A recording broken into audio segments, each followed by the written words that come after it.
not really the right time for this riddle, but Bilbo was in a hurry. Gollum might have had some trouble guessing it if it was asked at a different time. As it was, talking of fish, no legs, was not so very difficult, and after that the rest was easy. Fish on a little table, man at table sitting on a stool, the cat had the bones. That, of course, is the answer, and Gollum soon gave it. Then he thought the time had come to ask something hard and terrible. This is what he said. This thing all things devours, birds, beasts, trees, flowers. Gnaws iron, bites steel, grinds stones to meal.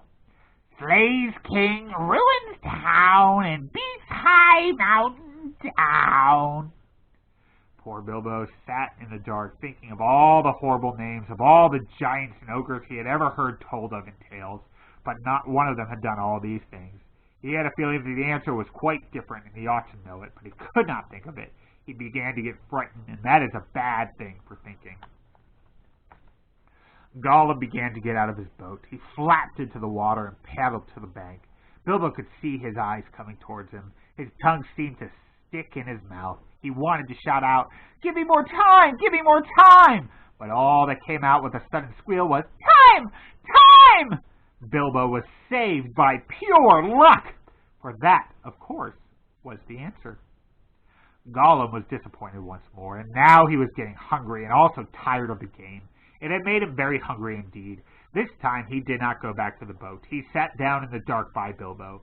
That made the Hobbit most dreadfully uncomfortable and scattered his wits. It's got to ask us a question, my precious. Yes, yes, yes. Just one more question to guess. Yes, yes, said Gollum.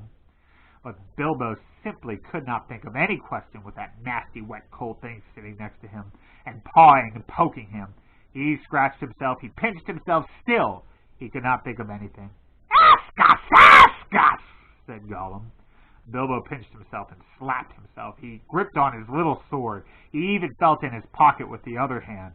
There, he found the ring he had picked up in the passage he had forgotten about. "What have I got in my pocket?" he said aloud. He was talking to himself, but Gollum thought it was a riddle, and he was frightfully upset. Not fair, not fair, he hissed. It isn't fair, my precious, is it, to ask us what it got in its nasty little pockets? Bilbo, seeing what had happened and having nothing better to ask, stuck to his question. "What have I got in my pocket?" he said louder.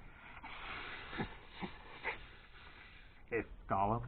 It must give us 3 guesses, my precious. 3 guesses. "Very well, guess away," said Bilbo. "Handses," said Gollum. "Wrong," said Bilbo, who had luckily just taken his hand out again. "Guess again,"